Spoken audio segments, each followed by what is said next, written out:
Halo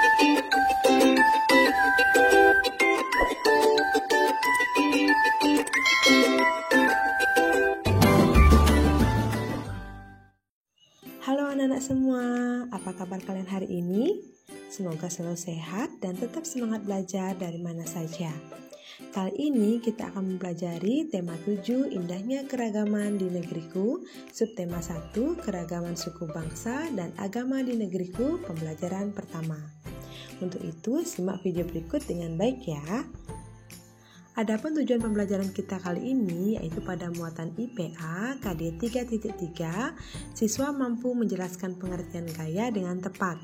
Yang kedua, siswa mampu menjelaskan pengertian gaya otot dan pengaruhnya terhadap benda yang tepat. Kemudian muatan bahasa Indonesia KD 3.7. Siswa mampu menemukan informasi tentang suku bangsa di Indonesia pada suatu teks dengan benar. Kemudian, siswa mampu menyebutkan informasi baru mengenai suku bangsa di Indonesia dengan tepat, serta siswa mampu menuliskan kata sulit dalam bacaan dan mampu menjelaskan artinya dengan tepat. Lambang negara kita adalah Garuda Pancasila. Dalam Garuda Pancasila terdapat kata Bhinneka Tunggal Ika. Ya, Bhinneka Tunggal Ika berarti berbeda-beda tetap satu jua. Semboyan Bhinneka Tunggal Ika mengajarkan kepada kita bahwa walaupun kita hidup dalam keberagaman, kita harus tetap bersatu demi bangsa Indonesia. Kalimat Bhinneka Tunggal Ika terdapat dalam buku Sutasoma, karangan Empu Tantular. Empu Tantular hidup pada masa Kerajaan Majapahit sekitar abad ke-14. Dalam buku Sutasoma, pengertian Bhinneka Tunggal Ika lebih ditekankan pada keanekaragaman agama dan kepercayaan di kalangan masyarakat Majapahit. Nah, di Indonesia terdapat berbagai macam keberagaman, baik itu suku, budaya, ras, agama, dan kepercayaan masyarakatnya. Dan untuk mensyukuri adanya keberagaman tersebut, kalian harus tetap bersatu dalam keberagaman. Bangsa Indonesia terdiri atas banyak suku yang tersebar dari Sabang sampai Merauke. Nah, suku bangsa apa sajakah itu? Mari kita baca teks berikut ini ya anak-anak. Suku bangsa di Indonesia. Sejak dahulu kala, bangsa Indonesia hidup dalam keragaman. Kalimat Bhinneka Tunggal Ika pada lambang negara Garuda Pancasila bukan cuma slogan. Penduduk Indonesia terdiri atas beragam suku bangsa, agama, bahasa, adat, dan budaya. Tetapi semua dapat hidup rukun dan berdampingan. Berdasarkan hasil sensus Badan Pusat Statistik atau bisa disingkat dengan BPS tahun 2010, bangsa Indonesia terdiri atas 1.331 suku. Berdasarkan sensus itu pula, suku bangsa terbesar adalah suku Jawa yang meliputi 40,2% dari penduduk Indonesia. Suku Jawa ini merupakan gabungan dari suku-suku bangsa di Pulau Jawa yaitu Jawa, Osing, Tengger, Sami, Bawean, Naga, dan suku-suku lainnya. Suku yang paling sedikit jumlahnya adalah suku Nias dengan jumlah 1.041.925 jiwa atau hanya 0,44% dari jumlah penduduk Indonesia. Namun suku-suku Papua yang terdiri atas 466 suku jumlahnya hanya 2.693.630 jiwa atau 1,14% dari jumlah penduduk Indonesia. Sedangkan etnis Tionghoa jumlahnya 2.832.510 jiwa atau 1,2% penduduk Indonesia. Nah, dalam teks tersebut terdapat kata keragaman. Apakah kalian tahu apa yang dimaksud dengan keragaman? Ya, saat membaca sebuah teks, kamu akan menemukan kata-kata baru yang kamu belum ketahui artinya. Untuk mengerti arti sebuah kata, sebaiknya kalian mencari arti kata tersebut dalam Kamus Besar Bahasa Indonesia atau bisa disebut dengan KBBI. Nah, terdapat beberapa langkah untuk mencari arti dari sebuah kata. Yang pertama, siapkan Kamus Besar Bahasa Indonesia kalian, atau bila kalian tidak punya, kalian bisa search pada link kbbi.web.id. Selanjutnya, tentukan kata dasar dari kata yang ingin kalian cari maknanya. Misalnya, kata keragaman, kata dasarnya adalah ragam. Setelah kalian menemukan kata ragam, carilah kata keragaman pada bentuk turunan dari kata ragam. Sehingga kalian mendapatkan makna dari kata keragaman yaitu perihal beragam-ragam, berjenis-jenis, perihal ragam atau perihal jenis. Keragaman ini bisa saja keragaman individu, suku, keragaman hobi, ataupun bentuk fisik ya anak-anak. Nah, pada teks keragaman suku di Indonesia ada beberapa kata baru yang ingin Ibu bahas kali ini. Yang pertama yaitu slogan. Slogan yaitu perkataan atau kalimat pendek yang menarik atau mencolok dan mudah diingat untuk memberitahukan sesuatu.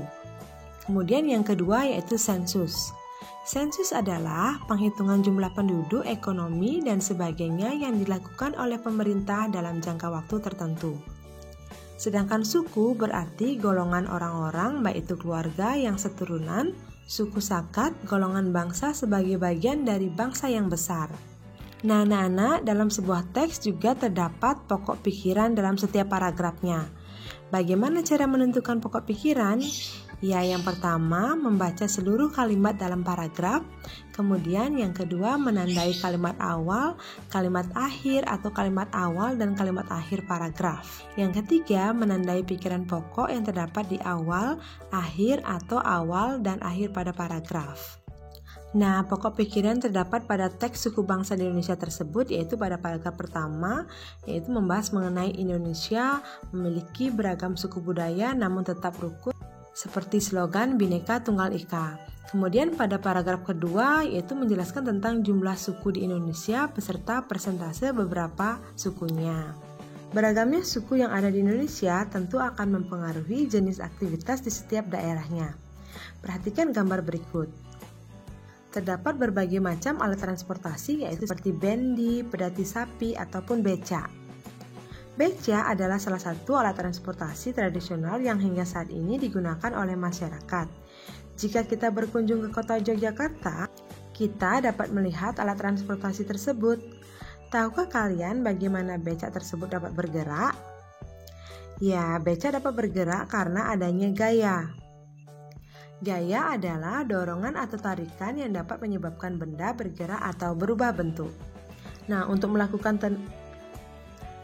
melakukan gaya diperlukan tenaga. Keadaan suatu benda dapat berubah akibat pengaruh gaya. Pengaruh gaya terhadap benda antara lain sebagai berikut. Yang pertama, benda dapat diam menjadi bergerak. Contohnya ketika kalian mendorong mobil yang mogok atau seorang bapak-bapak yang sedang menarik gerobaknya. Kemudian yang kedua, benda bergerak menjadi diam. Pada saat sepeda yang sedang dikendarai direm, gerak sepeda menjadi lambat dan akhirnya berhenti. Benda berubah bentuk.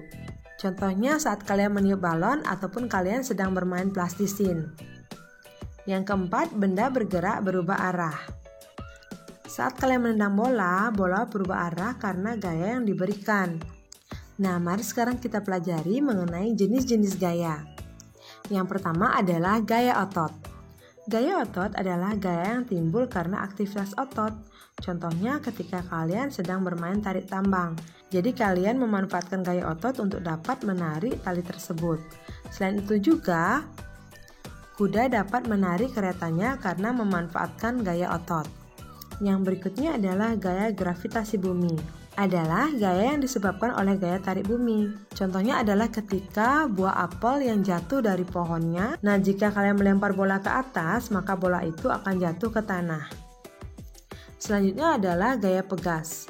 Gaya pegas adalah gaya yang timbul akibat tarikan atau dorongan terhadap benda yang dilakukan menggunakan pegas elastis. Contohnya ketika kalian memainkan ketapel, kemudian karet gelang, dan pulpen yang terdapat pegas di dalamnya. Selanjutnya adalah gaya magnet. Gaya magnet adalah gaya yang timbul karena tarikan magnet terhadap benda yang terbuat dari logam tertentu. Benda-benda seperti besi, baja, nikel, dan kobalt termasuk benda magnetis, yaitu benda yang dapat ditarik kuat oleh magnet. Contoh besi yang didekatkan pada magnet akan tertarik oleh magnet. Benda-benda yang terbuat dari plastik, kayu, karet, dan beberapa jenis logam seperti aluminium, emas, tembaga, dan perak adalah termasuk benda yang tidak bersifat magnetis atau tidak dapat ditarik oleh magnet. Selanjutnya adalah gaya listrik. Gaya listrik adalah gaya yang ditimbulkan oleh benda-benda yang bermuatan listrik. Misalnya, jika penggaris plastik digosok-gosokkan pada rambut, lalu didekatkan pada potongan-potongan kertas kecil, maka penggaris tersebut akan dapat menarik potongan kertas. Karena pada penggaris plastik tersebut mengalir listrik statis. Selain itu juga, kalian dapat menyalakan lampu di rumah kalian karena terdapat aliran listrik dinamis. Yang keenam yaitu gaya gesek, adalah gaya yang timbul jika dua permukaan benda saling bertemu. Gaya gesek dapat menimbulkan adanya hambatan. Semakin kasar permukaan suatu benda, gaya geseknya dan hambatannya akan semakin besar. Contohnya saat kalian membersihkan papan tulis di kelas kalian, kemudian saat kalian berjalan. Nah, anak-anak, contoh dari pemanfaatan gaya otot lainnya yaitu ketika seseorang membuat kesenian gerabah. Apakah kalian tahu apa yang disebut dengan gerabah? Ya, menurut Kamus Besar Bahasa Indonesia, gerabah adalah alat-alat dapur untuk masak-memasak dan sebagainya yang dibuat dari tanah liat yang kemudian dibakar, misalnya yaitu kendi atau belanga. Namun dalam perkembangannya, seni kerajinan gerabah meluas dan menghasilkan beraneka macam benda. Pembuatan gerabah secara tradisional tersebar di wilayah Nusantara. Di Jawa, tempat yang terkenal dengan pembuatan gerabah adalah Kasongan, Yogyakarta. Kasongan adalah nama daerah di Kecamatan Kasihan, Bantul. Perajin Kasongan dahulu hanya membuat barang-barang rumah tangga seperti anglo, cobek, atau kendi. Namun pada tahun 1970-an, Bapak Sabto Hudoyo, seorang seniman Yogyakarta, mendidik perajin di sana. Mereka diajari cara membuat karya seni dari tanah liat. Sejak saat itu, seni gerabah semakin bermunculan. Para perajin membuat kendi yang lebih unik. Mereka juga membuat vas yang dilengkapi aneka hiasan.